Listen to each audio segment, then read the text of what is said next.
completamos entonces el esquema de hechos a probar. Hechos controvertidos, en primer lugar, hechos, y al señalar esto estamos hablando de hechos introducidos por las partes. Va de suyo, ¿no es cierto?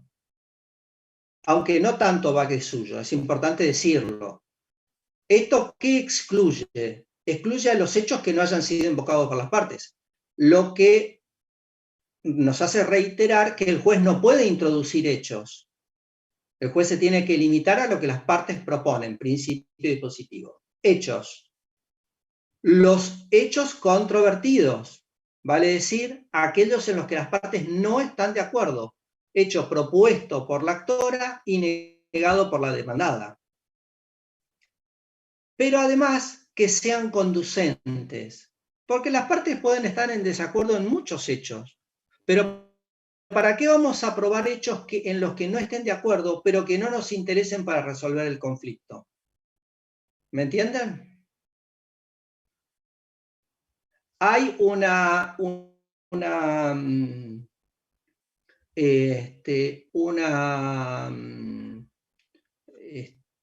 consideración bastante común en las demandas o contestaciones de demanda cuando se relata el accidente, donde se dice, bueno, sucedió este accidente así asado, se produjeron estas lesiones, y luego del accidente el demandado, ni bien vino la ambulancia, se fue sin preocuparse qué había pasado con mis lesiones o qué había pasado con mi persona. La parte contraria niega, no me fui, me quedé no solo hasta que vino la ambulancia, sino después, y lo acompañé al hospital y lo vi. Bueno, la verdad que no nos interesa qué hizo después que vino la ambulancia. Si se quedó preocupado, si no se quedó preocupado, no nos importa. No cambia nada en relación a la responsabilidad del hecho o a las consecuencias del hecho. Este sería, por ejemplo, un ejemplo de un hecho propuesto por las partes, controvertido, pero que no es conducente. Y de ahí, imagínense, volvemos a lo que señalamos con la casuística. La casuística es infinita. Pueden haber miles de hechos que, si bien son controvertidos, no son conducentes. ¿Vamos hasta ahí? Hay, por excepción, una categoría de hechos que, si bien pueden ser controvertidos y conducentes, también pueden escapar a la necesidad de la prueba, que son los llamados hechos notorios. Los hechos notorios son aquellos hechos que en la cultura media son conocidos por todos los ciudadanos.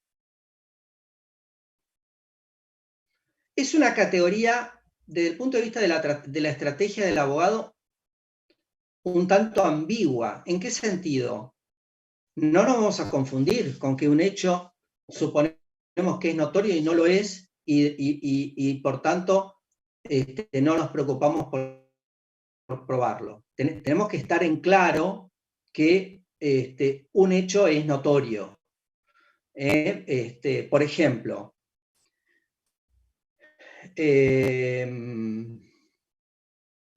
nosotros tenemos, entre nuestras tristes circunstancias históricas recientes, la inundación de La Plata.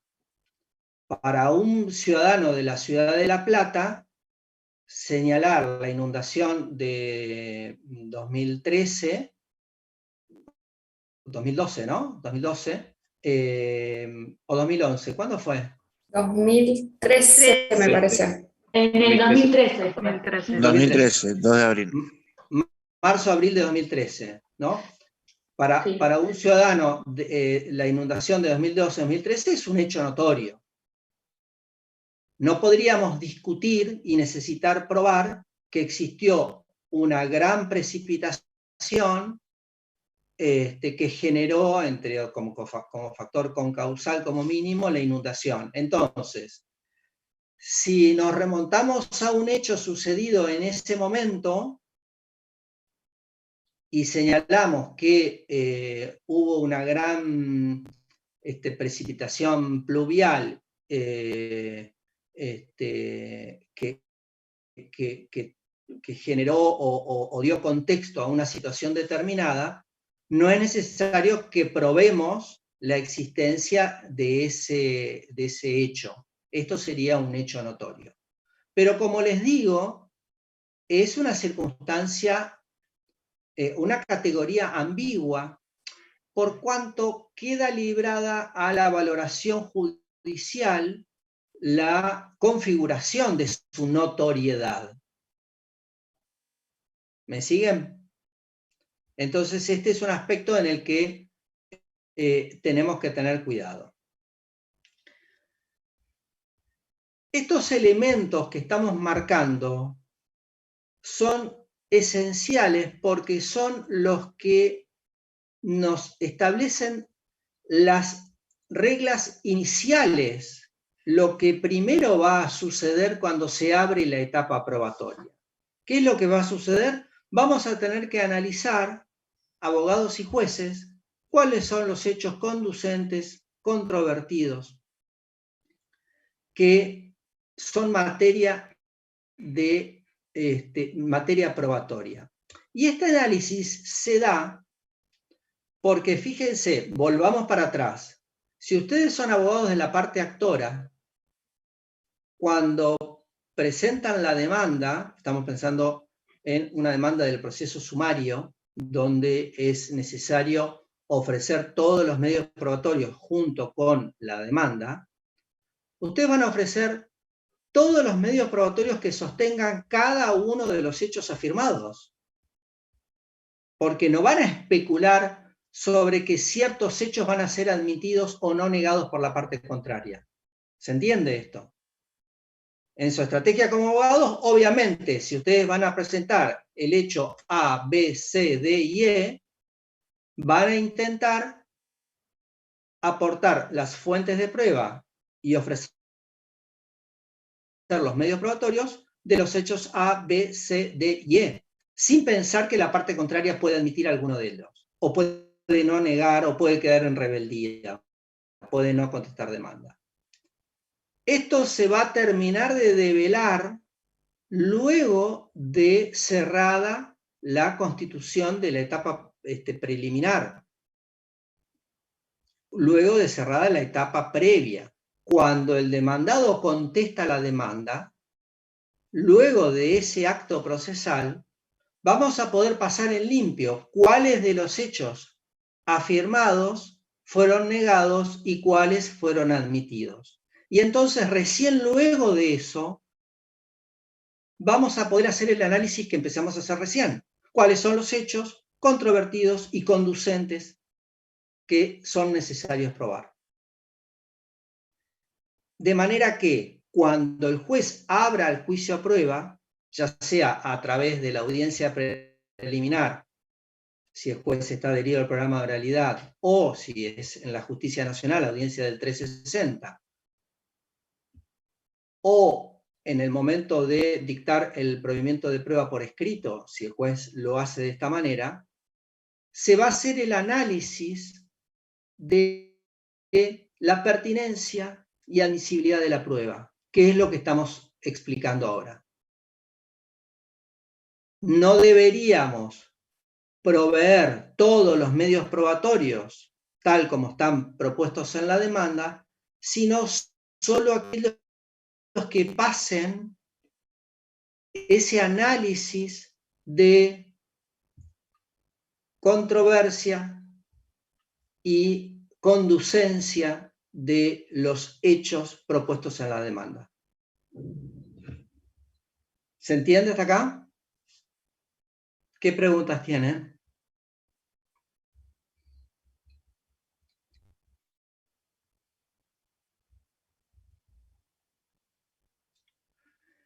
Por supuesto que ustedes tienen que enfocar cómo es la cuestión operativa, cómo es la cuestión, digamos, reglamentaria o lo que se denomina el procedimiento probatorio. en el sentido de que si se trata de un proceso sumario o sumarísimo, esto sucede de manera inmediatamente a la contestación de demanda, y si se trata de un proceso ordinario, solamente con la demanda de contestación se ofrece la prueba documental, y luego del abierto el juicio a prueba, dentro de los 10 días de abierto el juicio a prueba, se deben ofrecer los restantes medios probatorios. Hay una diferencia operativa, no esencial ni sustancial, porque no cambian nada las reglas que estamos explicando, pero sí la cuestión operativa. El ofrecimiento de la prueba en el proceso ordinario se difiere, en cambio en el proceso sumario y sumarísimo se realiza de forma simultánea la demanda y contestación. ¿Está bien? Profesor, una pregunta. Sí. En el ordinario, junto con la documental, ¿se puede ofrecer toda la prueba también o solamente en el sumario? No, en el sumario y en el sumarísimo. En el proceso ordinario solo la prueba documental. Listo. Gracias, profesor. Bien. Teniendo claro esto, vamos a explicar otro concepto que algo creo que hemos adelantado en las clases, en algunas de las clases anteriores, que es el concepto de fuentes y medios de prueba. Concepto fundamental para comprender el sistema probatorio. La fuente de prueba es el objeto o el sujeto, es el elemento del mundo real que contiene o que conoce la información que nosotros como abogados queremos aportar al proceso. Y digo objeto o sujeto porque la fuente de prueba puede ser una cosa inanimada o puede ser un ser humano. En el caso de los testigos, en el caso de las partes al confesar. Puede ser un documento, puede ser un registro, cualquier orden de elementos que contenga una información.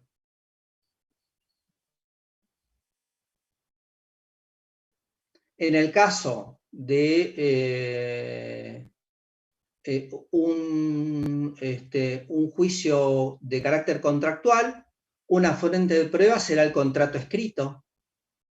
Una fuente de prueba será los testigos que presenciaron o supieron del desarrollo del contrato. Será un recibo, un documento de cualquier orden. En el caso de un siniestro vial, una fuente de prueba serán los testigos que presenciaron el siniestro. Serán los automóviles o el automóvil dañado en el siniestro. Será el peritaje realizado por la policía científica, los planos levantados por la policía científica. Todos estos serán fuentes de prueba.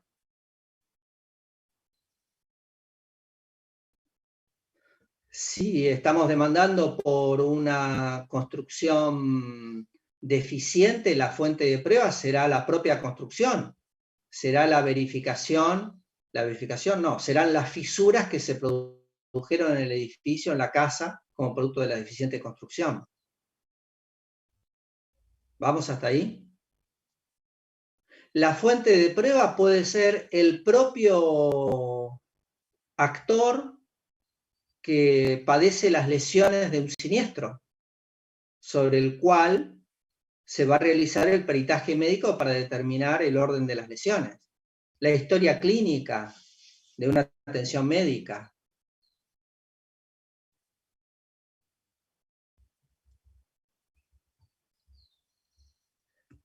Estas fuentes de prueba, y les pregunto ahora a ustedes, ¿escucharon los ejemplos? Sí. Les di como 15 ejemplos, pero en realidad pueden resumirse quizá en 3 o en 4. ¿Ustedes los pueden correlacionar con los medios de prueba que conocen? ¿Entienden la pregunta? Sí, sí, sí, claro. A ver. Se correlacionan, por ejemplo, el caso de los testigos con la prueba testimonial, ¿no? Bien. En el caso de los documentos, con la Está documental. bien, Alberto, está bien. Perdón. No, gracias. Vamos a seguir con algunos de tus compañeros. Y la En el Otros, caso de historia peritaje. clínica, por ejemplo, después con el dictamen pericial. bien, gracias Porque Valeria. cada Otro uno- ejemplo. A ver, otro Y compañero todas que lo las diga. cosas que un perito va a examinar, también puede ser, ¿no? Sí, correcto. A ver, ¿qué otro ejemplo pueden encontrar? ¿Qué otra correlación de otro medio probatorio? En el Historia ejemplo que les clínica, digo o en cualquier ejemplo, ¿eh? historia clínica puede ser, informativa. Muy bien, muy bien. Bien, este ejercicio se los propongo para que ustedes entiendan cómo se analiza metodológicamente el vínculo entre fuente y medio de prueba. Y esto además tiene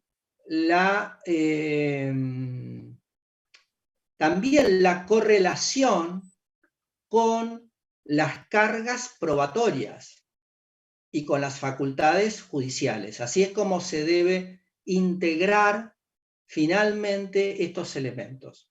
Vamos a explicarlo entonces. Teniendo claro cuáles son, o conceptualmente, cuáles pueden ser las fuentes de prueba, tenemos que saber que solamente las partes pueden aportarlas al proceso. Tienen el mismo tratamiento que los hechos. Así como el juez no puede introducir hechos, el juez no puede introducir fuentes de prueba. Porque volvemos al campo o los límites del principio dispositivo, y el juez no es un investigador, no es el fiscal del fuero penal en la investigación penal preparatoria que sale a buscar los testigos, en absoluto. El juez se queda cómodamente esperando que las partes le traigan las fuentes de prueba. Profesor, una pregunta, pero sí el juez, por la potestad que tiene como gestionador de todo el proceso, ¿puede cuestionar la calidad de la prueba? Sí. Bien, claro. Por eso, Mónica, lo que tenemos que tener en claro son las distinciones conceptuales.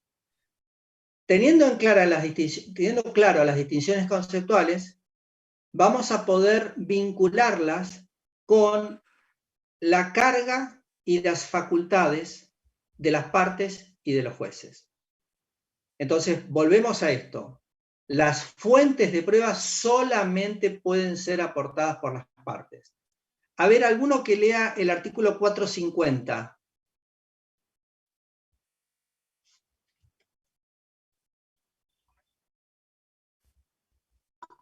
Leo. Sí, por favor. Prueba de oficio. El juez podrá disponer de oficio la declaración de testigos mencionados por las partes en los escritos de constitución del proceso. Asimismo, podrá ordenar que sean examinados nuevamente los ya interrogados para proceder al careo o aclarar sus declaraciones. ¿Escucharon? Perfecto, sí. La norma que acaba de leer la compañera, ¿se contradice o es compatible con lo que yo acabo de señalar? Es compatible, complementaria. ¿Por qué? compatible. Porque Que dice digamos que fuera mencionados por las partes. Claro. Como si fuera una excepción a la regla. No, bueno, pero si es una excepción, Ah. entonces es incompatible. No O es una compatible excepción. o es Es incompatible. complementaria. Esto quiero Es que complementaria, me es compatible y complementaria. A ver, vamos de a uno. ¿Quién dice? A ver, uno que diga por qué es compatible y uno que diga por qué es una excepción. Es Para compatible mí, porque profe. es una potestad. Perdón. Sigue, Alberto, dale. No, ¿Qué? es compatible porque se refiere el artículo a la complementaria, digamos, porque se refiere a los testigos ofrecidos por las partes. No, él no está introduciendo nada nuevo, ¿no? Me parece. Pero dice ofrecido, Alberto, ¿seguro? Fíjate cómo dice la norma. La norma dice, el juez podrá disponer de oficio de la declaración de testigos mencionados por las partes en los escritos constitutivos del proceso. ¿Mencionados es ofrecidos? Mencionados. No, no es ofrecido, mencionados. ¿Y entonces? Pero mencionados, si están dentro del... Están dentro de la litis, ¿no? Claro, mencionados están dentro de la litis. Sí, solamente, perdón, profesor, solamente las partes lo mencionaron, pero no lo ofrecieron, digamos. Por eso no están... Pero por eso reitero la pregunta, ¿es compatible con lo que dije o es incompatible? ¿O es una excepción, como dijeron, creo que dijo Mónica? ¿Cómo lo ven? Para mí es compatible. ¿Por qué? Por ejemplo, vamos a una prueba pericial como ejemplo. No, estamos hablando de testigos, Mónica. Ah, bueno, solamente de testigos. Y es el ejemplo que acabo de dar. Decime claro. ¿Por qué para vos es compatible? Porque está aportado como prueba. Bien. ¿Sí? O sea que ya perfecto. El actor o el demandado bien, ¿quién dice lo contrario? ¿Está bien, Mónica? ¿Está bien? ¿Quién dice lo contrario? ¿Hay alguien que argumente lo contrario? Claro, yo había dicho porque por regla general el principio dispositivo que el juez no se puede inmiscuir en todas las decisiones de las partes, también en lo que es el ofrecimiento de prueba. Bueno, yo digo que es una excepción, que sea de oficio, porque es una prueba muy importante que tal vez es muy importante para la decisión del juez, digo, no sé, tal vez esté equivocada. Está bien. No, está bien, estamos estudiando, no se preocupen. ¿Alguno tiene alguna otra opinión? Disculpen, ¿no se enmarca en las medidas de mejor proveer del juez como para poder aclarar la prueba o por ahí complementar de alguna manera? Bien, bueno, vamos a explicar. Para mí también está dentro de las facultades ordenatorias del proceso que tiene el juez, ¿no? Se marcaría ahí, me parece. Bien. Bueno, vamos a explicarlo. Efectivamente, es compatible lo que acabo de señalar, de que solamente las partes pueden aportar fuentes de prueba con las facultades que otorga al juez el artículo 450.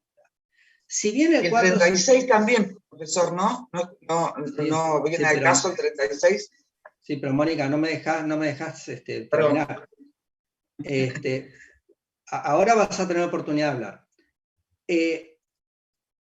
Lo que quiero decir es esto.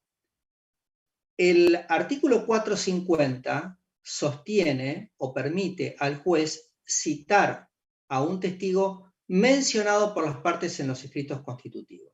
Efectivamente, no es la utilización de la palabra mencionados no es superflua, porque si la palabra fuera ofrecidos por las partes, sería una norma que no tenga sentido de estar, porque ya está la norma que dice que las partes ofrecen a los testigos. Entonces, ¿por qué vamos a reiterar una norma con el mismo tenor? La norma señala mencionados pero no ofrecidos. Serán los testigos que las partes en su relato de demanda y contestación señalan como que tuvieron alguna percepción de los hechos, pero luego cuando van al capítulo de ofrecimiento de prueba testimonial no los ofrecieron. Este es el caso. La compatibilidad con el aporte de fuentes de prueba que yo vengo señalando se da porque efectivamente, como alguien dijo ahí, muy bien, finalmente quien dijo que era un testigo que sabía algo fueron las propias partes y no fue el juez. No es que al juez se le ocurrió salir a indagar qué otro testigo había además de los ofrecidos. Lo dice los propios escritos constitutivos. Entonces, mantenemos, aún en este ejemplo que está más al límite, mantenemos el esquema de que conforme al principio dispositivo, así como los hechos, también las fuentes de prueba deben ser propuestas, introducidas por las partes. Y ahora vamos a los medios de prueba para seguir correlacionando estos dos conceptos con, como dije, las cargas de las partes y las facultades de los jueces. Como también ustedes identificaron, cada fuente de prueba se canaliza a través de un medio. El medio de prueba es la metodología establecida por el Código Procesal para que la información que proviene de la fuente de prueba sea aportada al proceso. Y esto es indispensable porque, si bien tenemos el testigo, tenemos que tener la manera de que venga el testigo del proceso, que declare, cómo se le pregunta. Esto es el medio de prueba. Lo mismo que el documento. Tenemos la historia clínica, que puede ser o como prueba documental, que una de las partes tiene en su poder, o como dijo Mónica, como prueba informativa, si es que la historia clínica permanece en los registros del hospital y es necesario requerirla. Tenemos que tener una metodología para traer esa historia clínica al proceso, cómo pedirla, a través de qué medio, en qué plazo, qué pasa si el hospital no la trae, etcétera, etcétera. Tenemos la fisura en la casa. Bien, tenemos que saber a través de qué perito, cómo se cita el perito, si es necesario darle anticipo para gastos, cómo se hace el control de prueba, cómo el perito realiza el dictamen, cómo trae ese dictamen al proceso. Todo esto que estoy señalando son las particularidades de cada medio probatorio, que, reitero, lo que hace es canalizar o ser el vector de la fuente de prueba para que se aporte esa información al proceso. En el caso de los medios de prueba, ya no rige el principio dispositivo estricto que venimos explicando para medios y fuentes. Ahí empieza a operar con total y amplia facultad las posibilidades del juez de operar sobre los medios de prueba. Por eso ustedes señalaron, Ariel y Mónica, esto de la facultad del juez, medida para mejor proveer. Bueno, esto, que en el artículo 450 puede ser interpretado como una medida para mejor proveer, que el juez traiga de oficio a los testigos mencionados por las partes, no deja de ser una manera de trabajar sobre el medio de prueba, pero no sobre la fuente. La fuente ya está. Lo que hace el juez es, utilizando sus facultades, establecer cómo vamos a trabajar la fuente de prueba dentro del proceso. Y cuando hablamos de esto, ya hablamos de medio de prueba. Y esto se aplica en un sentido totalmente amplio. ¿Por qué? Si una parte ofrece un testigo y le dice al juez que quiere que se libre un oficio de informes para el que el testigo declare, claramente la parte o el abogado está confundiendo dos medios de prueba, la prueba testimonial y la prueba informativa. Entonces el juez le dirá, mire, ¿sabe qué? ¿Usted qué tiene como fuente de prueba? El testigo. Bien, entonces no le vamos a librar un oficio al testigo, lo vamos a traer para que declare. El juez está canalizando correctamente el medio de prueba testimonial, teniendo en cuenta cuál es la fuente de prueba. Y en orden a las medidas para mejor proveer, son aquellas diligencias probatorias que el juez adopta de oficio para requerir alguna información complementaria en forma previa a la sentencia. Esto es la medida para mejor proveer, que tiene ciertas características. En primer lugar, no puede generarse a través de una fuente de prueba que no sea aportada por las partes. Seguimos con la misma regla.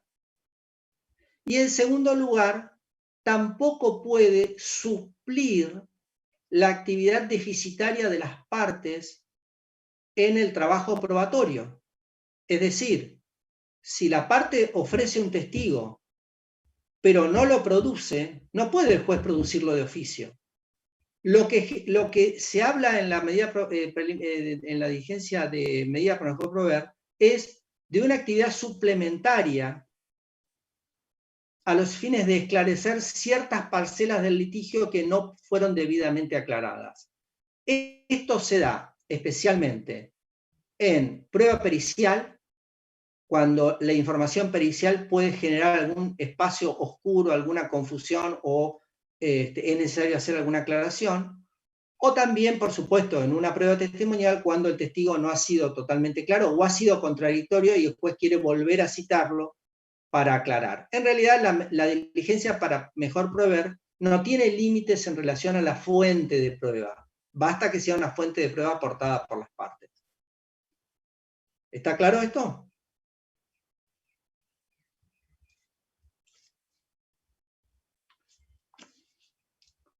Bien. Les pido un minutito que ya vengo.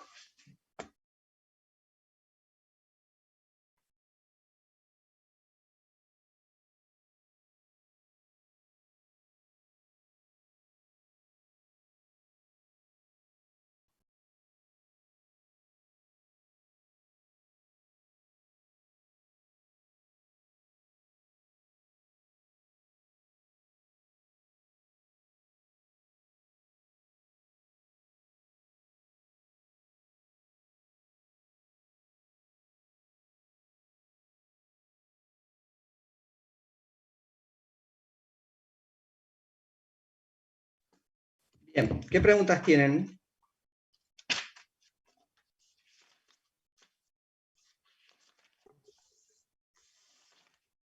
Profesor, una pregunta. Yo no le entendí la última parte con las medidas de mejor proveer. Solamente son complementarias, pero solamente en la prueba pericial y la documental, ¿no en las otras? No, no, no. No, lo que hice fue dar ejemplos de diligencias para mejor proveer en prueba testimonial y prueba pericial, pero listo. puede pedirse respecto de cualquier fuente de prueba. Bueno, 36, gracias. Inciso segundo. Acuérdense que los artículos 34 y 36 son las normas que involucran las facultades instructorias y ordenatorias de los jueces. 36.2. Ordenar las diligencias necesarias para esclarecer la verdad de los hechos controvertidos, respetando el derecho de defensa de las partes. Estas son las diligencias para mejor proveer. Que la interpretación que se hace es la que acabo de señalar. No es una actividad que supla o sustituya la carga probatoria, sino que complemente la información cuando al final de la producción de los medios probatorios se genera alguna duda. ¿Se entiende?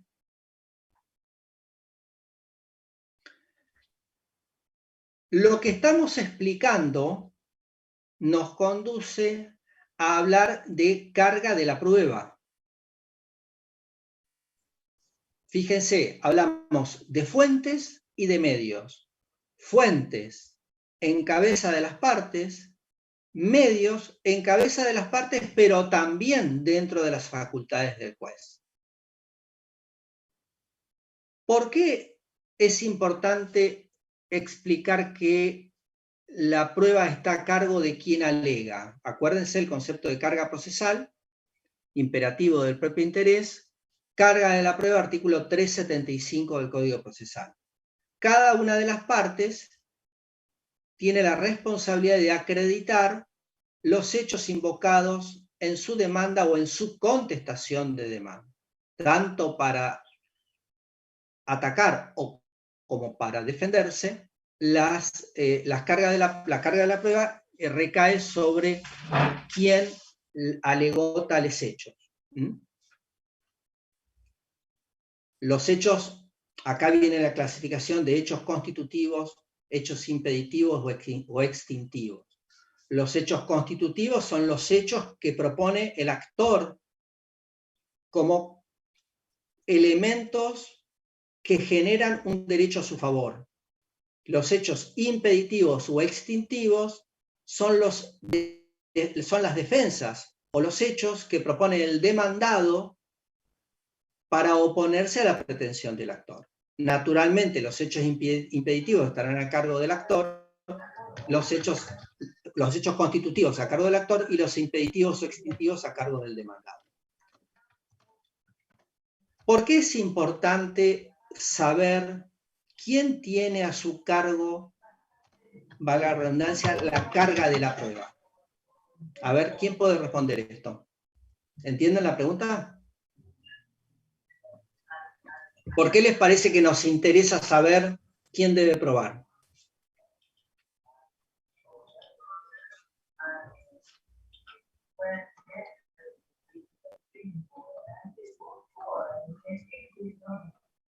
¿A nadie se le ocurre nada? ¿Una pista? ¿Quién debe probar? No entendí bien la pregunta, profe. Claro, ¿por qué nos ¿por qué? interesa saber quién debe probar? Y porque es ¿Por el que qué? se beneficia, profesor. ¿Cómo? El que prueba es el que tiene algún interés para beneficiarse. Correcto, correcto. ¿Y Profesor, entonces? puede ser porque si no da la prueba suficiente perjudica al otro de su A parte. ver, ¿a quién perjudica, Viviana? Beneficio. Al que no prueba. A ver, pero explica tu idea, porque así muy sucinto no te entendemos. A ver. Te escuchamos, Viviana. ¿Qué es lo que querés decir con eso? Que si no prueba, hay una presunción en su contra. ¿Puede ser así? No exactamente, pero está un poco más tibio. A ver, ¿quién lo quiere profundizar a esto? Por el principio de inocencia. No, pero estamos en el ámbito del fuero civil. El principio de inocencia es el fuero penal. Profesor, puede ser que el que afirma un hecho lo tiene que probar, porque si el otro lo niega, digamos, va a haber una discrepancia. O sea, para poder definir esa situación, va a tener que probar lo que está afirmando, porque si no lo puede probar, se entiende como que el hecho no existió. O sea, Perfecto, digamos, ahí va. Entonces, vamos por ahí. Volvamos a los principios procesales. Por eso recuerden lo que les dije desde el primer día, que es tan importante tener claro los principios procesales, porque estos proyectan sus efectos en todas las etapas del proceso. Tenemos un hecho afirmado por el actor, hecho constitutivo, demanda 330, inciso cuarto, que fue, al contestar la demanda, negado por el demandado. Por regla siempre, esta circunstancia impone sobre la responsabilidad del actor la prueba de ese hecho negado. Si este hecho negado no es acreditado, entonces el juez no va a tener más remedio que señalar que al no tener acreditado, pues bien, ese hecho no existió. ¿Vamos? Quiero ser claro con esto. Nosotros estamos hablando de reglas generales y estructurales del proceso. Esto tiene muchos matices, pero estructuralmente el planteo es este. Esto nos lleva a concluir que la relevancia de la carga de la prueba, en primer lugar, aparece cuando no se pudieron probar los hechos. Cuando los hechos son probados, preguntarnos quién tenía la carga de su prueba es completamente superfluo. Esta es la primera conclusión. Saber a quién está a cargo de la prueba, el 375, si es carga probatoria ordinaria, tradicional, o carga probatoria solidaria o dinámica, que ahora lo vamos a explicar, es completamente irrelevante o superfluo cuando los hechos fueron probados. ¿Entienden lo que estoy diciendo? Porque como por el principio de adquisición de la prueba, sea quien fuere que haya acreditado un hecho controvertido, esa prueba queda introducida al expediente y el hecho probado beneficia o perjudica por igual a ambas partes del proceso. ¿Me siguen? Esta es la primera conclusión. Esta conclusión nos lleva a una segunda. La relevancia de la carga de la prueba sucede cuando los hechos no fueron probados, no cuando fueron probados. ¿Por qué? ¿Por qué es tan importante, no probados los hechos, examinar quién tiene la carga de la prueba? Porque en el proceso civil rige el principio del non liquid, es decir, mejor dicho, no rige el principio del non-liquid. Es decir, el juez siempre está obligado a dictar sentencia, haya o no prueba de los hechos. El juez no puede, al final del proceso, decir, la verdad es que a pesar de todo lo que hicieron, no hay prueba suficiente, entonces no dicto la sentencia. Hagamos un juicio de nuevo. Esto no puede suceder. El juez tiene que dictar una sentencia finalizando el juicio.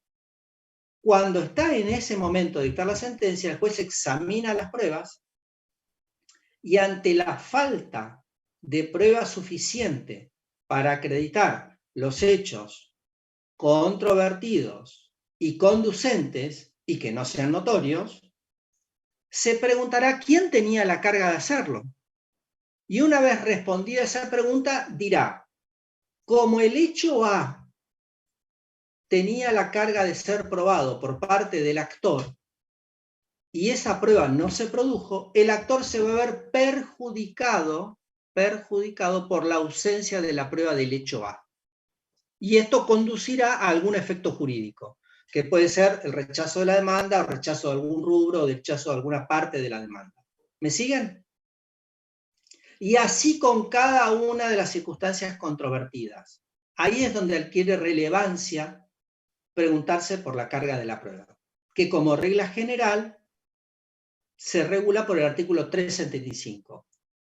Cada una de las partes tiene la carga de la prueba de sus afirmaciones, tanto en la demanda como en la contestación. ¿Está claro esto?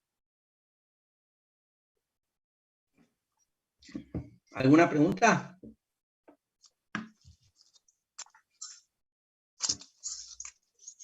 ¿Qué principio nos rige cuando dijo el profesor, en el caso no rige el principio y no escuché? Bien.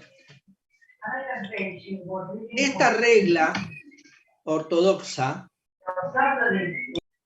a ver, alguien que tiene el micrófono abierto. Esta regla ortodoxa ha evolucionado hacia lo que, evolución que ya data de varias décadas, lo que se conoce por las cargas probatorias dinámicas, las reglas solidarias de la carga de la prueba, reglas que hay que diferenciar del principio de colaboración. ¿Está claro? ¿A qué nos referimos con reglas solidarias de la carga de la prueba? Se trata de los supuestos donde la posición de alguna de las partes, implique que sus posibilidades probatorias sean superiores a la de la parte contraria y por tanto la norma, en principio era la jurisprudencia, ahora es la norma, impone la carga de la prueba a pesar de que no se trate de un hecho afirmado por esa parte. ¿Se entiende? El ejemplo de manual es el ejemplo de la mala praxis médica. Si ustedes son abogados de un médico que es demandado por mala praxis, piensen que su cliente estuvo, pongamos que sea un cirujano, fue el que estuvo en el quirófano, el que estaba despierto, afortunadamente, ¿no? Miren, si un cirujano está dormido, igual que el paciente. Estaba despierto, a diferencia del paciente que estaba dormido. Fue el que confeccionó el parte quirúrgico, fue el que intervino en la historia clínica, fue el profesional que atendió al paciente desde la parte previa a la parte posterior, en todo ese proceso pre- y postquirúrgico. ¿Quién va a tener más posibilidades probatorias para esclarecer la adecuada o inadecuada prestación médica? ¿El paciente o el médico? Bueno, una pregunta retórica. El médico. Ahora, el médico es demandado. Entonces, si nos vamos al 375, el médico no debería preocuparse por la carga de la prueba, porque la carga de la prueba la tendría el actor, conforme lo que acabamos de explicar. ¿Vamos hasta ahí? Esto naturalmente en este tipo de supuestos cambia, y el médico va a estar conminado a cumplir con la carga probatoria de todo lo que atañe a su actuación. No a cualquier cosa, sino a su actuación. Esto que estamos hablando. Esto es carga probatoria solidaria o dinámica. Actualmente regulada en el artículo 1735 del Código Civil y Comercial. Otra regla procesal que modifica el Código Procesal, a pesar de que esta regla procesal ya estaba admitida largamente por la jurisprudencia. Profe, es uno de los casos que subieron de los fallos, ¿no? En el caso de la demandada Arcos Dorados y eso, donde se decía que ¿El caso Piñeiro estás hablando? No, no me acuerdo cuál era. Me acuerdo que la demandada era Arcos Dorados y McCain. Es el caso de que demandan a McDonald's por el sí, claro. Claro, el de las patitas de pollo. Exacto, que dice que sustrajo la prueba y la única que la podía aportar era precisamente la demandada, ¿no? Bien, ahí se combina en ese caso, y es el otro ejemplo que tenemos que dar, la regulación o la modificación que produce al 375, la regulación de la Ley de Defensa del Consumidor. La Ley de Defensa del Consumidor genera un microsistema jurídico que hace que en los supuestos comprendidos en esta norma, las reglas procesales se rijan o se modifiquen en lo pertinente por las normas de la 24240. En materia de carga probatoria rige el mismo principio y es el que se aplica en el caso de las patitas de pollo. Entonces, entendamos los dos regímenes, el régimen tradicional, la regla general, y el régimen especial para los supuestos. Para esto es muy importante tener muy claro el 1735 del Código Civil y Comercial y la Ley de Defensa del Consumidor. ¿Vale? Todas estas normas están citadas en el PowerPoint que después les voy a mandar. ¿Me siguen? Sí, sí. Sí, Bien. profesor, una consulta. Sí. Yo no entiendo cuál es el límite entre colaborar con una prueba y perjudicarse uno mismo. Por ejemplo, en la del médico. Bueno, que es muy importante, Viviana, la pregunta que haces. Justamente es la distinción muy relevante para hacer entre carga de prueba y deber de colaboración. Son dos conceptos que la jurisprudencia normalmente confunde. Los abogados y los jueces también los confundimos, porque, bueno, obviamente, pero que es necesario esclarecer. Cuando hablamos de carga de la prueba, hemos señalado ya suficientemente el esquema o el marco conceptual. Y trae como consecuencia que la ausencia de prueba de un hecho nos conduce a identificar cuál de las partes tenía la carga de hacerlo. Una vez identificada la parte, esa es la parte que se perjudica por la ausencia de prueba suficiente. ¿Está claro esto, no? Deber de colaboración, que es un deber genérico que está dentro de los deberes de las partes, deber de buena fe, es una subespecie del principio procesal de buena fe y el deber de buena fe que incumbe a las partes. Es el deber que tienen todas las partes, todas sin excepción, de colaborar en la producción de la prueba. Pero colaborar no es lo mismo que tener la carga de producirla. Porque la ausencia del deber de colaboración puede conducir a una presunción en contra de la postura de quien no colaboró, pero no puede conducir a el efecto jurídico adverso que produce la falta de prueba ante el incumplimiento de la carga de la prueba. ¿Se entiende esto? ¿Entienden la diferencia? Es una diferencia de grados, es una diferencia de cualitativa en la decisión.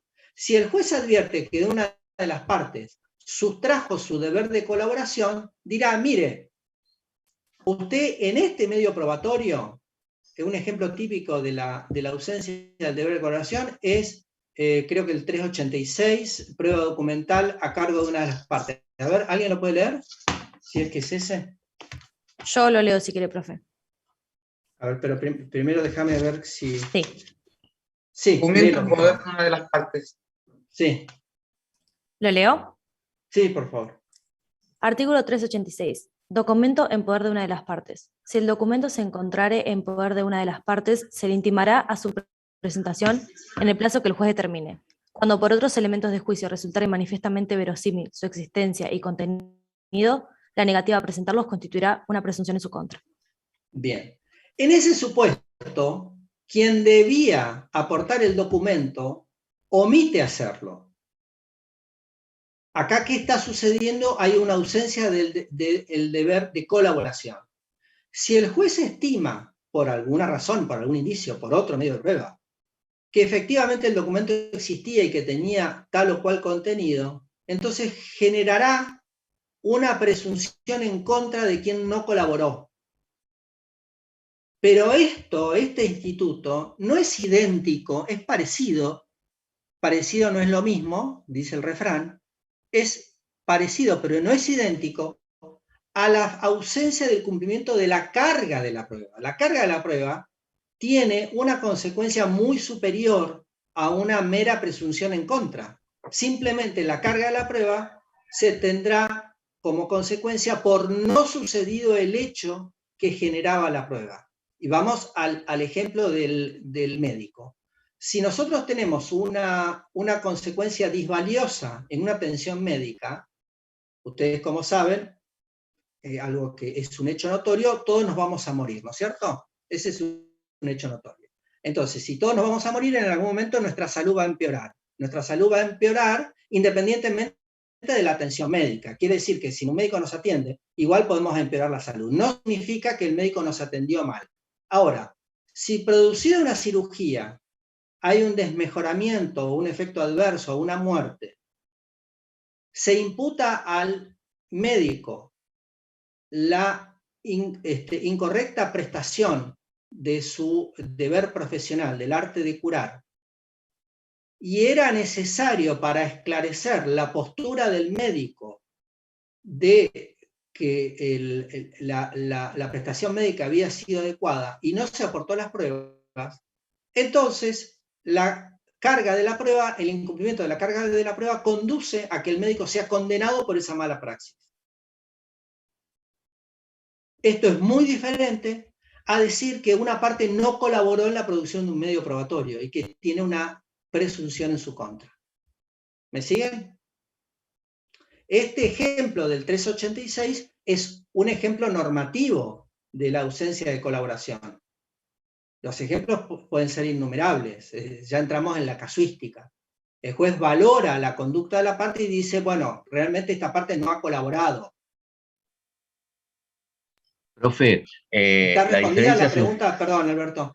¿Está respondida la pregunta? Sí, gracias, profe. Bien. Sí.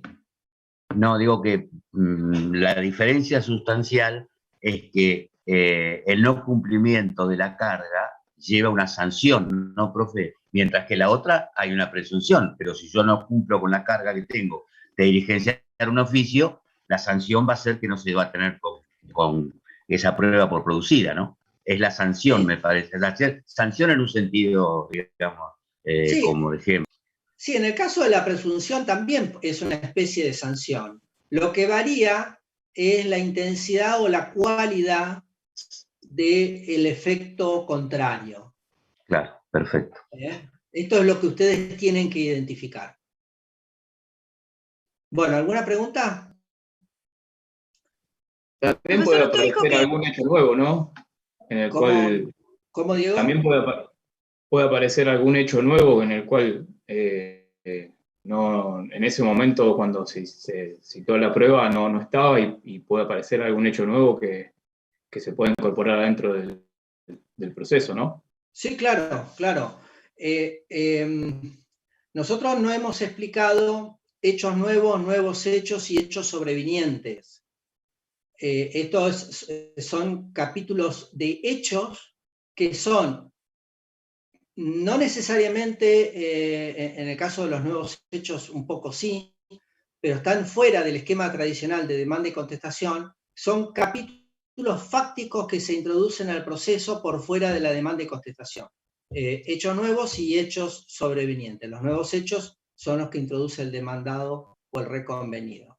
Estas tres categorías, ya que las mencionás, Diego, ustedes las tienen que estudiar por su cuenta, igual que tantos otros temas que por una cuestión de tiempo no alcanzamos a explicar. Les pido que a medida que vayan estudiando estos temas y los demás que no explicamos, lo que no entiendan nos lo hagan saber para poder explicarlo, porque todos estos temas pueden ser tomados en la mesa. ¿De acuerdo? Bien. Por último, lo que tenemos que saber inicialmente respecto de la valoración probatoria.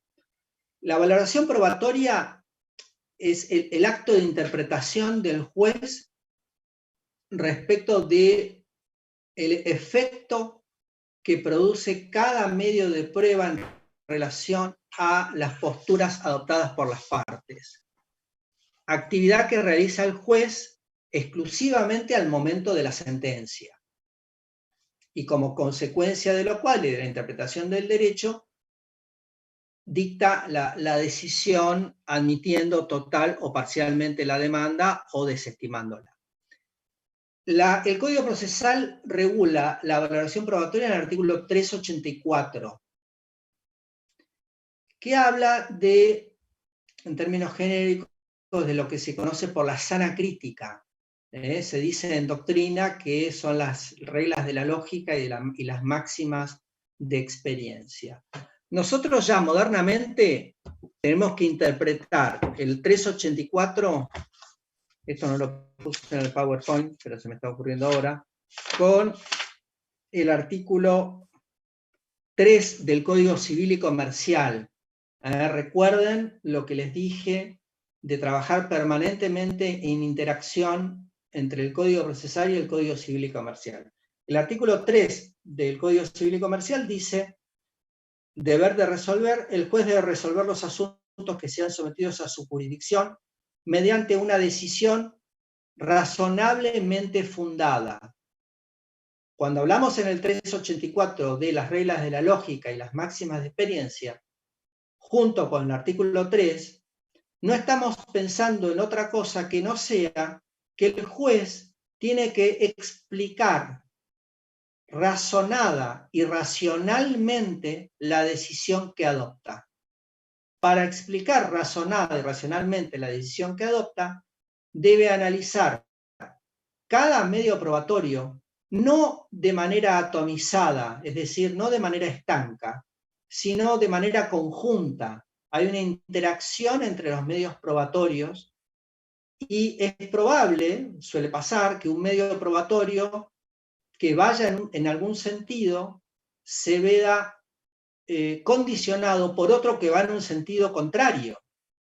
O dentro de un mismo medio probatorio puede haber testigos que vayan en una dirección y testigos que vayan en otra. Entonces el juez tiene que valorar cada uno de ellos, explicar por qué da preeminencia a unos sobre otros y sobre esa base dictar la sentencia. Es un trabajo arduo, interesante y, como les dije, para mí el trabajo más divertido que tiene el juicio, que es valorar, además de trabajar, valorar la prueba. Piensen que nosotros estamos en el ámbito de los hechos susceptibles de probar, de los hechos que las partes aportaron, que pueden no ser todos los del mundo de los hechos, porque por el principio dispositivo las partes aportan lo que les parece y el juez no puede interferir en eso. De modo que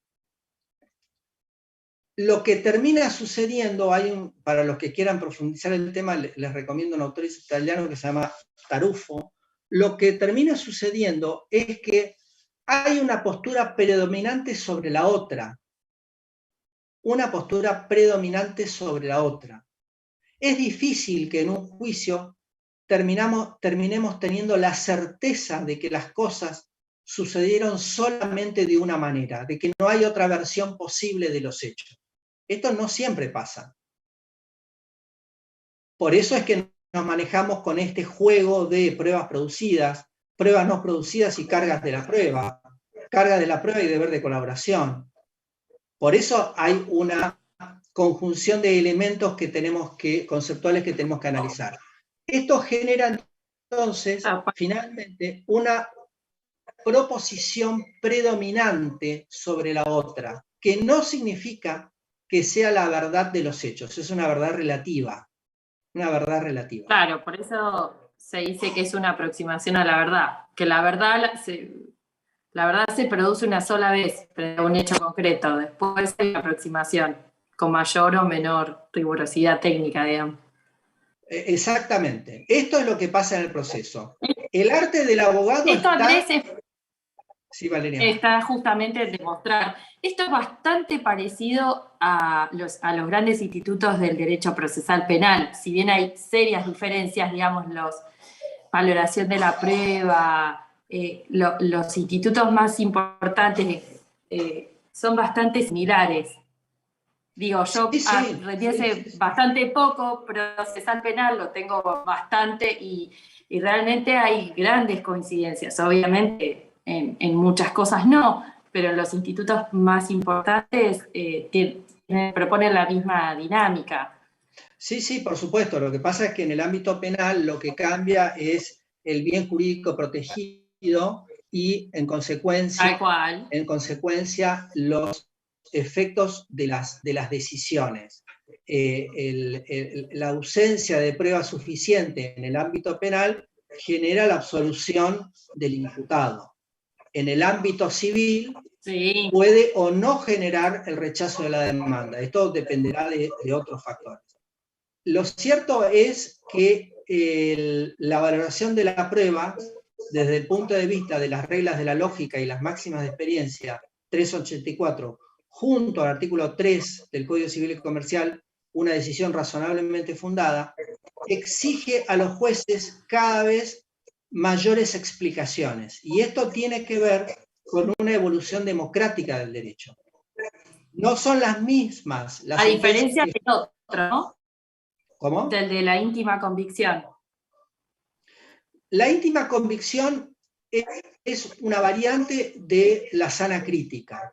No hay una diferencia ontológica entre sana crítica e íntima conexión. Entre íntima e íntima convicción. Deben dar las razones.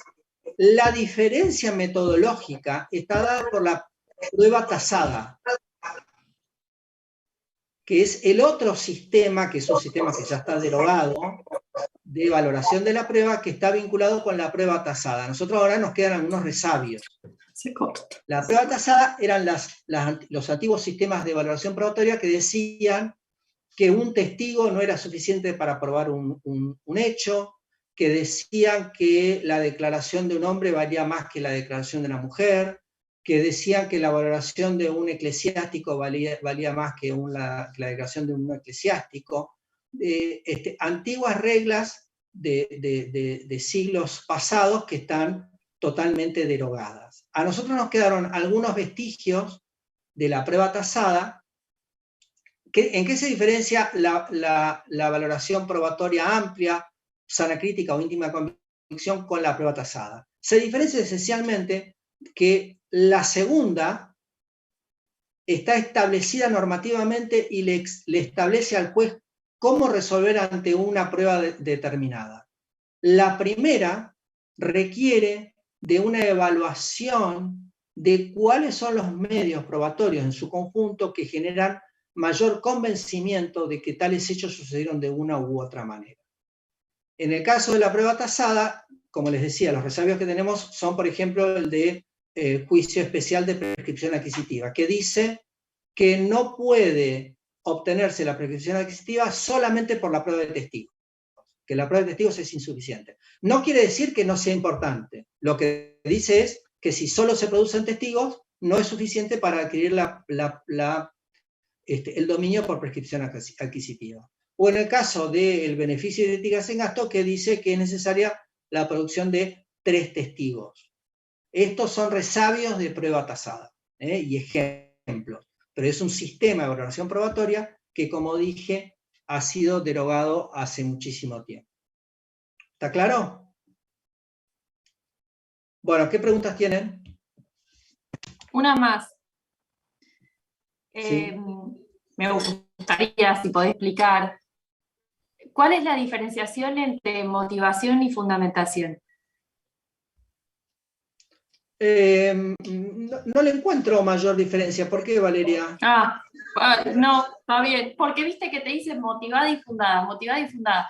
Yo digo, bueno, evidentemente no lo debo tener bien claro, porque para mí tampoco tenían demasiado, pero siempre son dos palabras, motivada y fundada.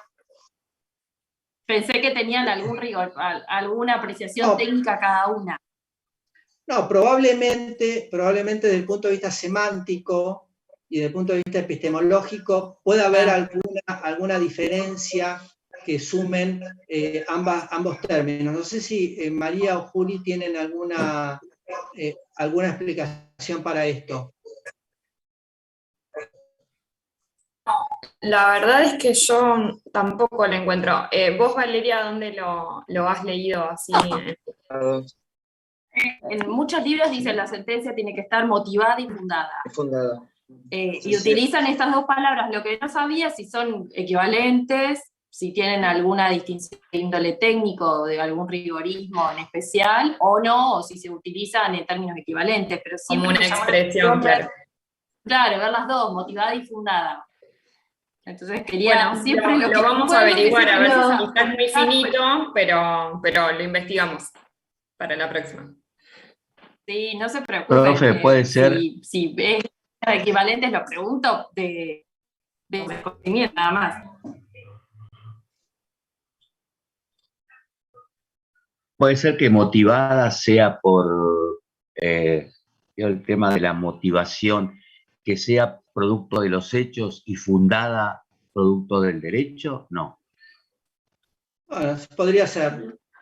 Podría haber una referencia entre los hechos y el derecho en cada uno de los términos.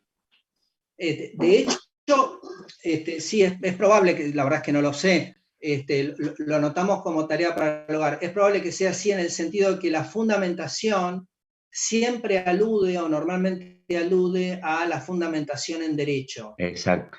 Es probable que vaya por ahí, y esto me da pie para decirles que así como las partes deben señalar sucintamente el derecho, pero este señalamiento no es condición sine qua non para la procedencia de la demanda o la contestación, el juez tiene la obligación de fundar en derecho.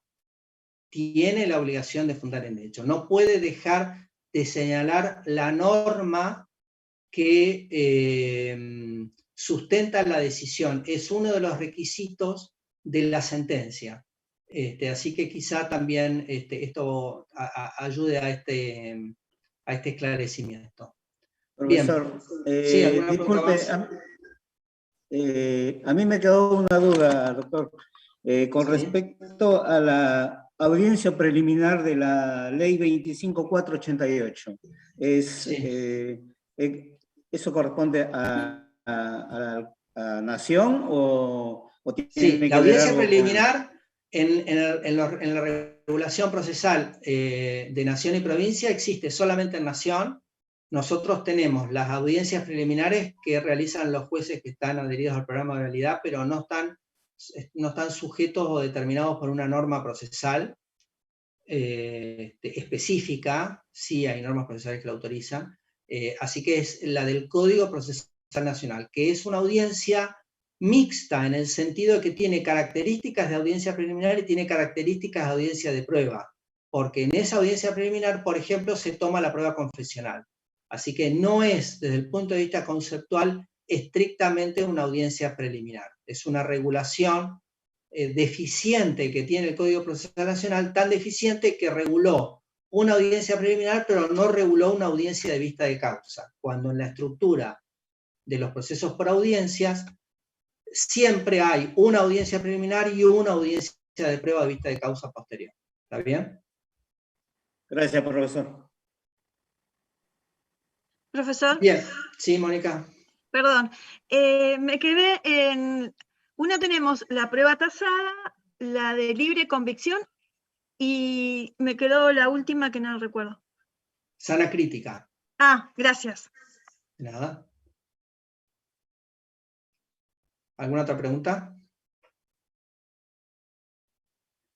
Bueno, antes de dejarlos con Juli y con María, reitero, revean los que no están convencidos de dar en diciembre, traten de hacer el esfuerzo y podemos, como les dije, hacer como un sprint final, incluso fuera de los días determinados.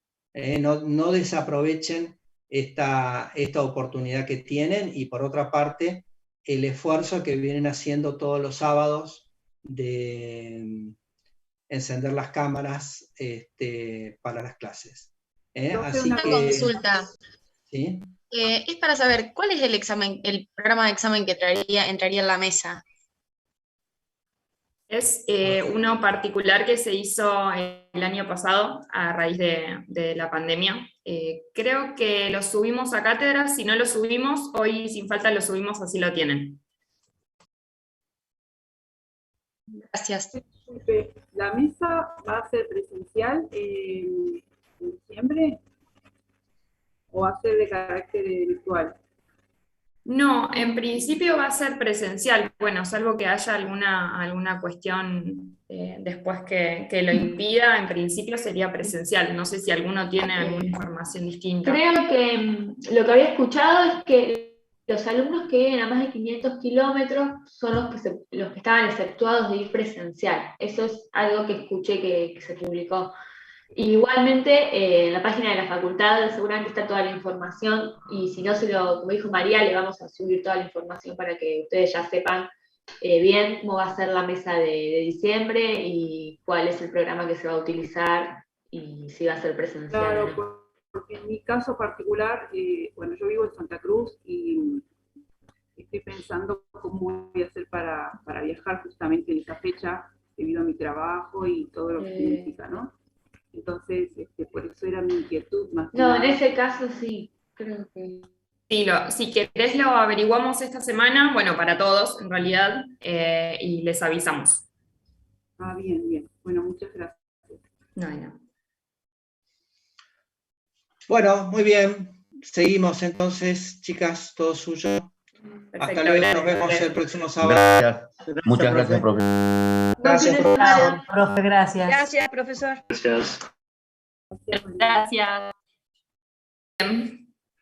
Bueno, vamos a hablar un poco de los fallos que tenían que leer para hoy. Previo a eso, vamos a hacer dos preguntitas muy simples y muy generales de lo que se vio en la clase pasada, más que nada como para ver cómo viene, para ir haciendo un sondeo. Pero nada, a ver, la idea ahora es que participen los que quizá todavía no participaron, porque también hay una realidad, es que nosotros para formar la nota final necesitamos necesariamente una nota de concepto de cada uno. Así que en lo que resta del curso, los que no fueron participando, por favor háganlo, porque de verdad que es muy necesario. Así que, bueno, bien.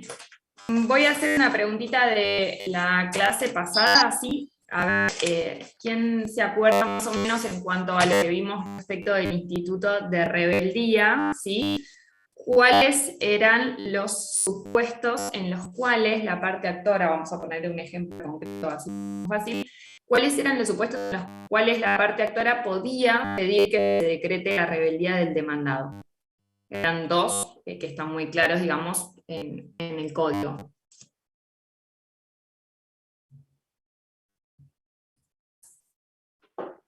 ¿Era cuando no se presentaba o cuando abandonaba el caso? Exactamente. Cuando no se presentaba a contestar la demanda, sí. O cuando, habiéndose presentado a contestarla, luego de eso no continuaba el proceso. Además, no impulso. Pero además, No comparecen en curso. Bien, pero además y recuerdan, perdón, me escuché. pero además tendría que haber estado notificado.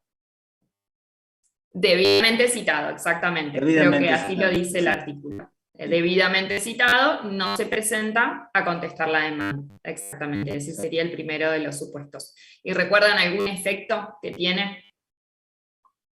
A ver, voy a preguntar. Ah, bien, Luciana, decime. Respecto a si declaran la rebeldía, el efecto, ¿no tiene un efecto sobre las costas también, al final? No. Puntualmente Justo no vi los el sábado pasado, efectos... pero tengo más o menos leído por eso. Y ¿Cómo? justo no vine el sábado pasado porque trabajé, pero tengo más o menos leído. No tiene un Bien. efecto sobre las costas, al final me lo estoy confundiendo con otro instituto. Bien, recuerden que en principio las costas, la regla general es que corren el que pierde. El objetivo de la derrota. El vencido. Exactamente. Una de las causas es que todas las notificaciones y demás van a quedar radicadas directamente en el juzgado, por un lado, ¿no? Bien, estamos hablando de que hay un apercibimiento que tiene que ver con el domicilio, ¿sí? El domicilio Y el otro es procesal. que Efectos positivos en la pretensión del actor, en este caso respecto de la viabilidad, digamos, de las medidas que se pueden tomar. En este caso, medidas cautelares serían. Perdóname, ¿puedes hablar un poquito más Sí, fuerte? pero No no sé se si es escucha mi auricular, pero estoy medio bajito. Que genera efectos positivos en la pretensión del actor respecto de la viabilidad de medidas cautelares. Respecto de las medidas cautelares, decís, de las medidas cautelares tal cual, había un efecto que tenía que ver con que el actor podía pedir la medida cautelar del demandado que había sido decretado rebelde. Exactamente.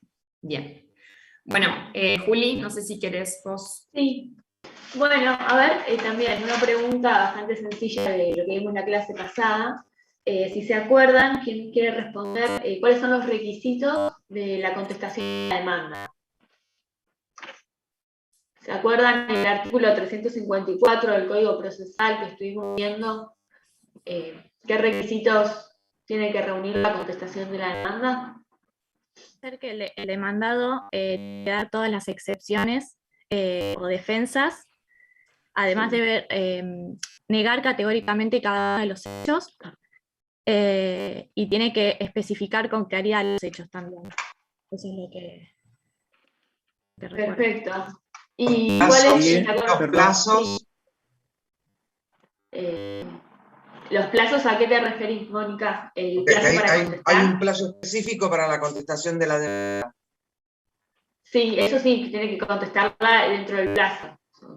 Sí, ¿te acuerdas cuál es el plazo? 5 días. Sí. 5 días en que... 5 días en sumarísimo. Y 10 en el ordinario. 15 en el ordinario y 10 en el sumario. 15 en el ordinario, está bien. Sí. Y además aportar la prueba documental en la contestación. Sí, perfecto. ¿Eso en qué tipo de procesos? En todos los procesos se aporta la prueba documental. Tanto ordinario como sumario siempre se aporta la prueba documental. Perfecto, Teófilo. ¿Y se acuerda alguno qué consecuencias podía traer la falta de contestación de la demanda? El allanamiento. No, era lo de que, perdón. Sí, Magdalena, ¿o quién más quiere contestar? Yo iba a decir que era lo que se tenían los hechos que había alegado el actor como verídicos, los documentos como auténticos y las notificaciones como recibidas, ¿o no? Sí, muy bien. Esa sí, es una consecuencia de la falta de contestación de la demanda. ¿Y quién más que había hecho algo más también por ahí? ¿Alguno más? Bueno, entonces, si les parece bien, vamos a arrancar con los fallos, ¿no? Perfecto, bien. Bueno, a ver, ¿Pixirilo está presente? Hola, Rodrigo, ¿cómo estás? ¿Pudiste leer el fallo de Herrera con Tiburcio?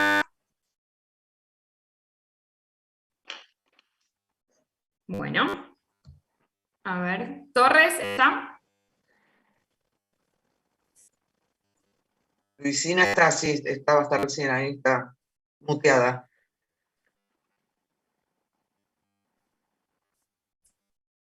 Ahí puso en el chat que no pudo verlo.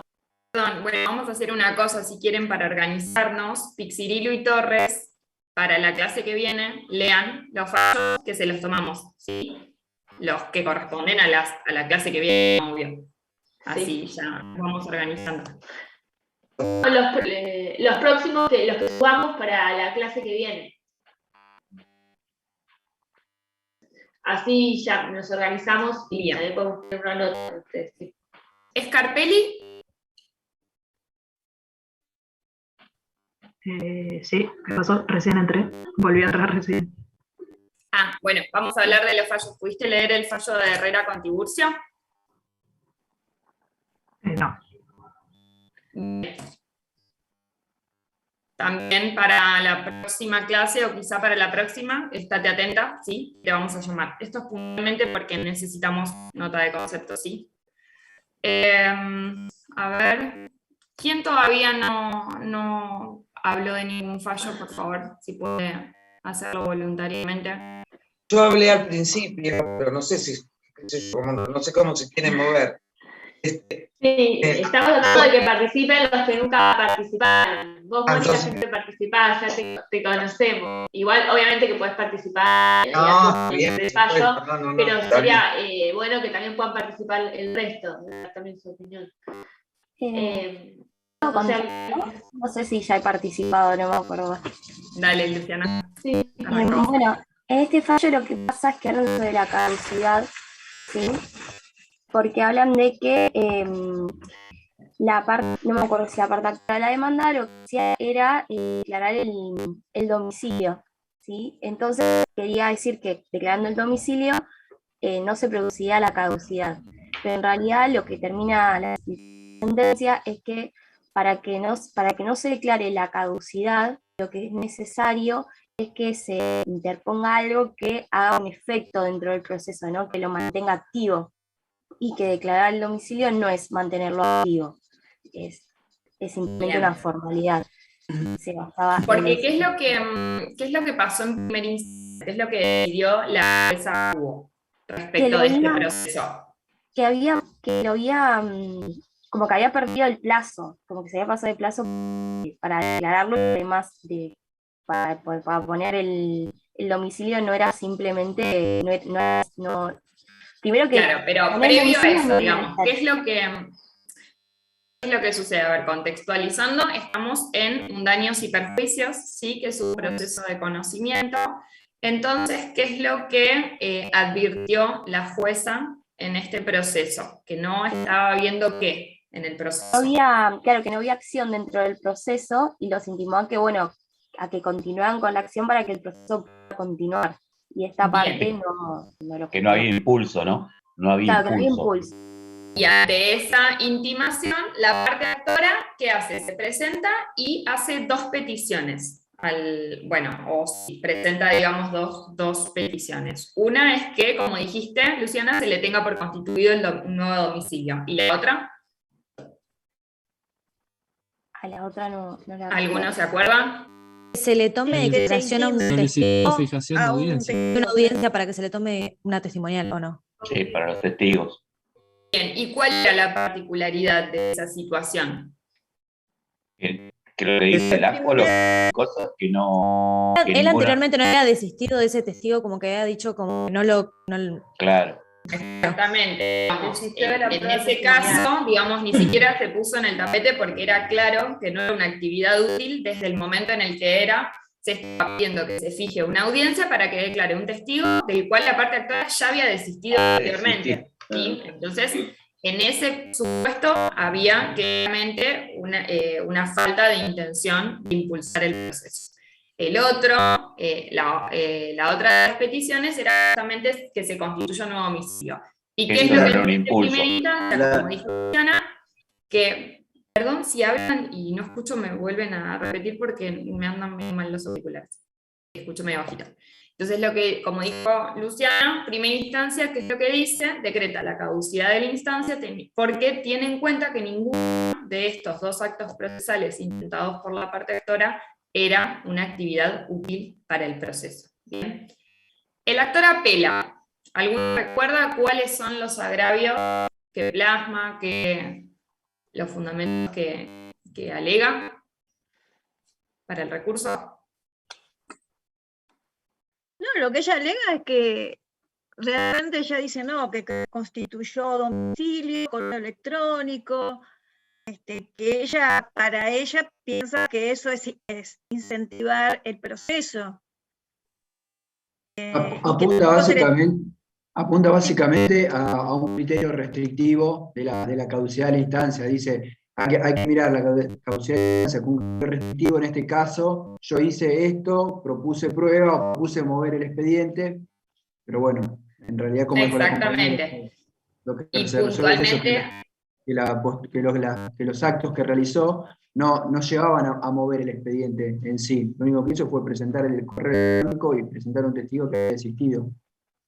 Exactamente, el actor dice, este instituto tiene que ser interpretado de forma restrictiva, como dice Martín, y ante la duda respecto de una determinada situación, siempre tiene que estarse por la vitalidad del proceso. ¿Sí? Esto es lo que dice el actor, entre otras cosas. Creo que también dice que la jueza de primera instancia, para fundar la sentencia, tuvo en cuenta jurisprudencia que estaba vinculada con casos que no eran similares a este caso en particular, ¿sí? Porque, dentro de todos los supuestos que puede haber, son millones, ¿sí? Este era un caso muy particular porque había que determinar si, no era que se había intimado a la parte actora y la parte actora no se había presentado. Sí se había presentado, pero ahí ya es una cuestión muy particular en la cual hay que evaluar si eso se entiende como actividad útil o no. Entonces, ¿qué es lo que resuelve la Cámara? La Cámara resuelve confirmar la sentencia de la primera instancia porque también considera de que la fijación del domicilio no era una actividad útil. Bien. ¿Qué es lo que dice la Cámara? La Cámara dice, sí, es cierto que tiene carácter restrictivo, es cierto que es excepcional el instituto de la caducidad y que siempre hay que velar por la continuidad del proceso.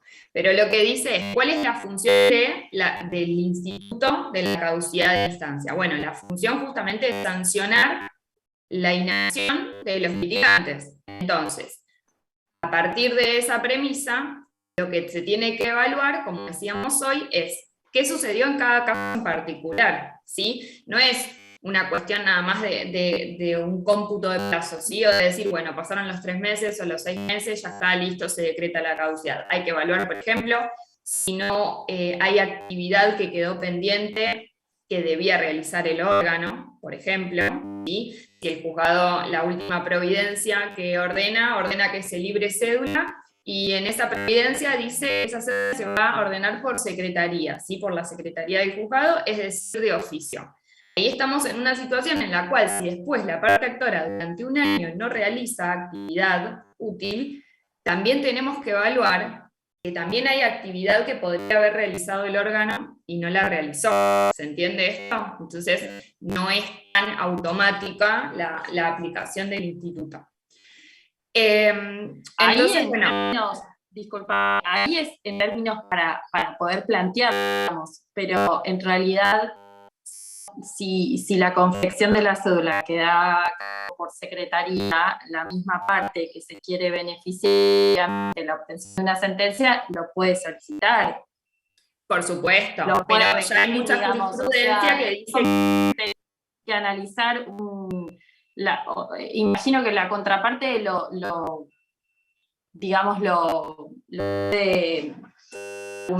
puede argumentar, sino que... No, ni hablar.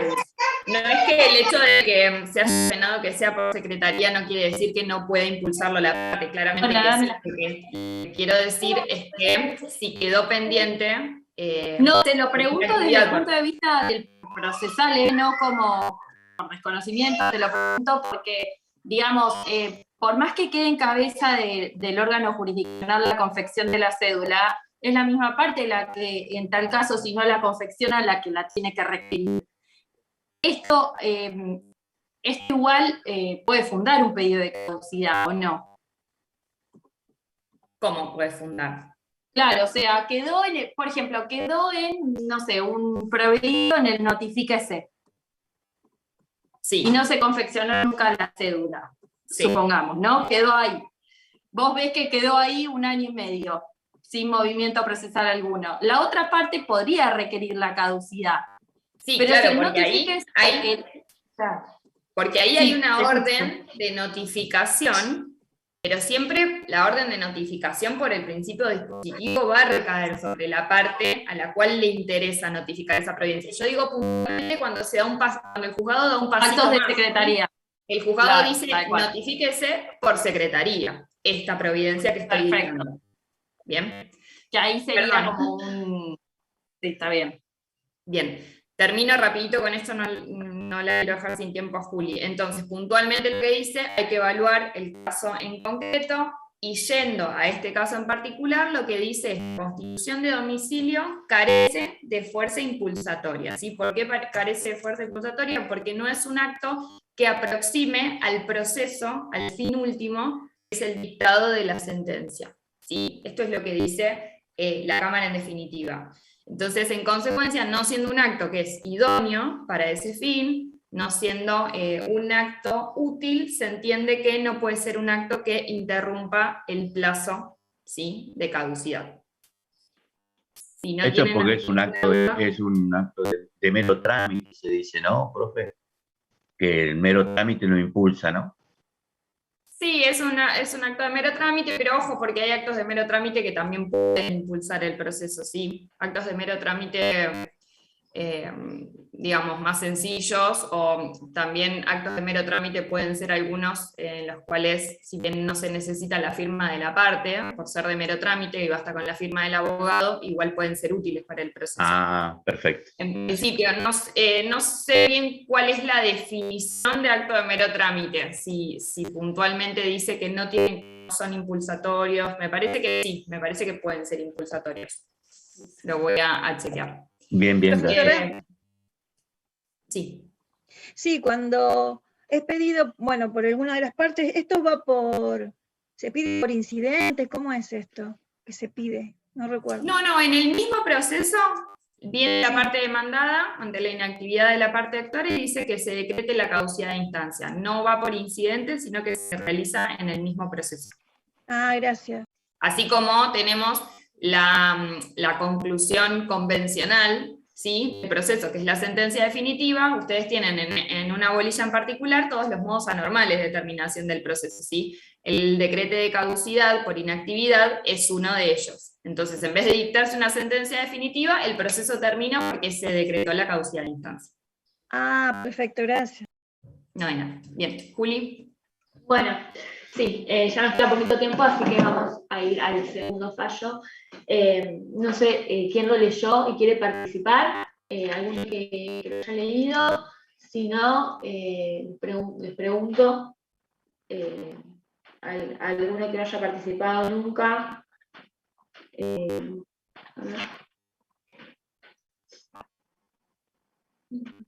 ¿Agustín?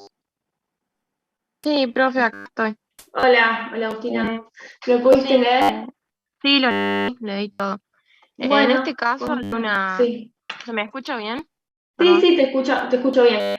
Sí, en este caso hay la parte de actor es una madre que representa a sus hijos menores de edad por una intoxicación que sufrieron por comer, no recuerdo si era medallones de pollo o nugget de pollo. Unas patitas. Eran patitas.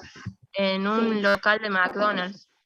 Entonces lo que hace esta mujer es presentar una demanda por daños y perjuicios contra la empresa que explota McDonald's, que creo que es Pacema, y también contra McKay y otra más que no recuerdo, que intervenían en la cadena, digamos, de comercialización de estos productos.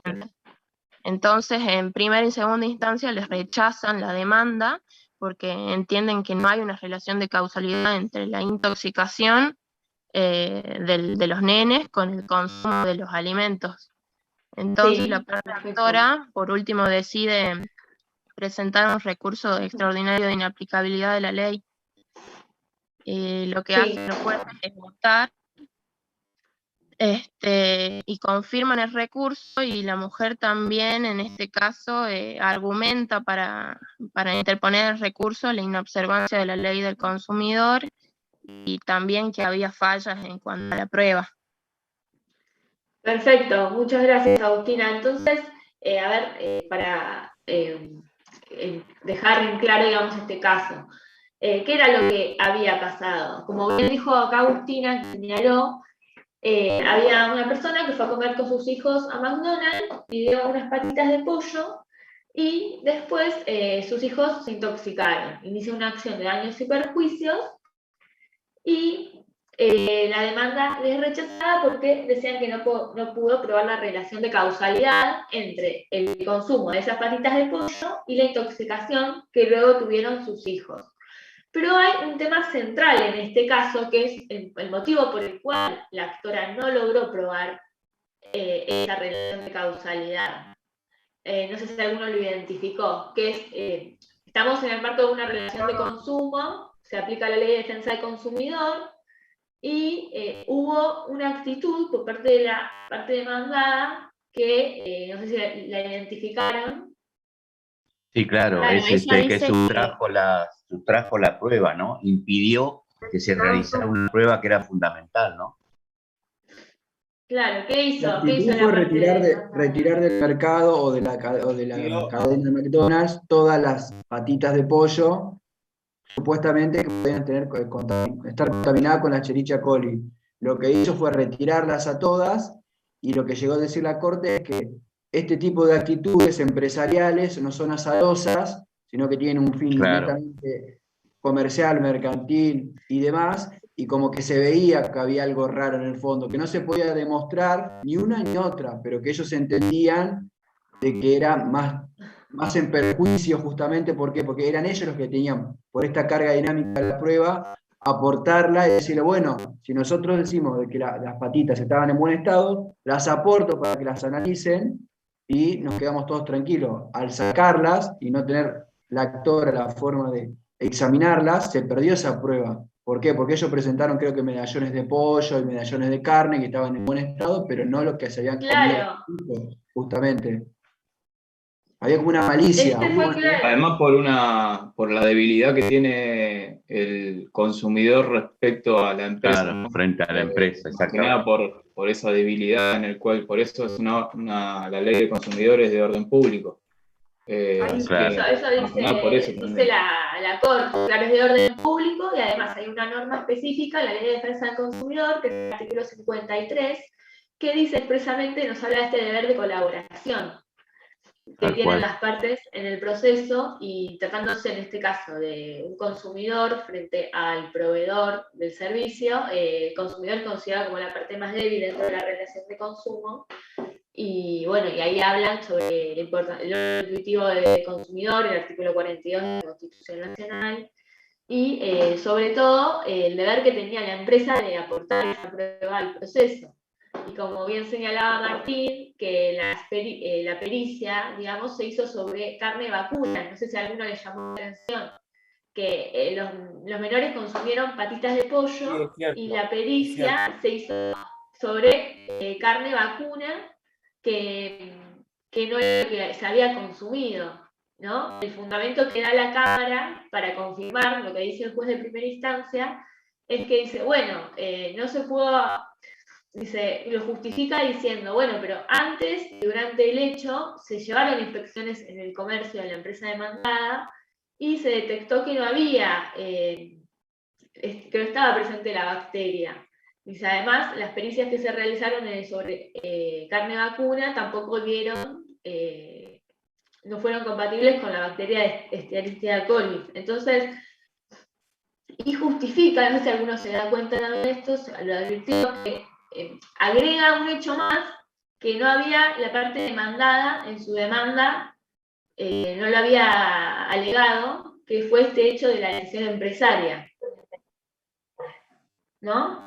Y le dice que incorpora el principio de congruencia en introducir hechos. Incorpora un nuevo elemento. Claro, dice como que la sentencia, la Cámara mete esto, creo que lo justifica, no me acuerdo bien, lo estaba buscando pero no lo maté, pero me empecé a hablar de eso, de como que pone un hecho nuevo que ni la actora ni la demandada lo habían puesto, y justificando encima, por sobre todo justificando la actitud empresarial. Así es.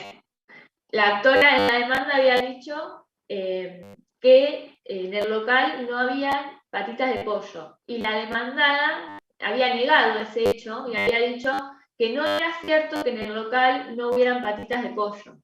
Y ahí había quedado el conflicto, a lo que la Cámara le había agregado justificando que el hecho de retirar las patitas de pollo se debió a una actitud empresarial. Y ahí es cuando dice que se estaba afectando este principio de congruencia, se estaba agregando un hecho más no alegado por las partes. Claro, porque dice justamente que qué raro que cuando fueron a hacer la inspección no hubiese ni una, ni siquiera. O sea, justamente cuando fueron a buscar... Porque podía producir daños futuros también. Ahí está. Y que también dice, bueno, si ustedes la Corte dice que si bien puede ser una decisión empresaria, que ninguna decisión empresaria es azarosa, digamos. Y que en este caso, la empresa, frente al consumidor, que es la parte más débil, tenía el deber de aportar esta prueba, de llevar la prueba al proceso, y que al no haberlo hecho, impidió la producción de la prueba, y por eso es que aplica esta regla de las cargas probatorias dinámicas, que como también hoy dijo el profesor, la regla de las cargas probatorias dinámicas se aplica cuando tenemos el juez tiene que fallar, tiene que dictar sentencia, y hay falta de prueba. Lo que se va a valorar, como ocurrió en este caso, es quién tenía la carga de llevar esa prueba al proceso, que en este caso era la empresa demandada, y por eso es que se decidió de este modo, ¿no? Que se hizo lugar a la demanda. O sea, profe, el juez puede decir que, o sea, en este caso, que una de las partes está en mejor condición, digamos, de probar. ¿A eso se refiere? Sí. Okay. Sí, el juez cuando dicta sentencia va a valorar cuál de las partes está en mejores condiciones para aportar la prueba. Siempre que una pregunta, Juli. Sí. ¿Por qué al momento recién valora al momento de la sentencia el juez quién estaba en mejores condiciones de probar? Porque ese momento, al momento de dictar sentencia, el juez tiene que valorar todo el material. ¿Pero por qué no lo hace durante el proceso? Porque, a ver, lo que yo siempre me pongo en la cabeza es la economía procesal. Siempre, como que me marca. Entonces digo, si vos esperás hasta la sentencia, ¿qué pasa? ¿Será producido la nueva prueba o será tratada en otro juicio? Porque no te vas a quedar conforme. Vos, supongamos, a ver si me puedo explicar. La carga de la dinámica de la prueba, el juez lo determina en la sentencia. Punto. Ahí cerró. Me habilita directamente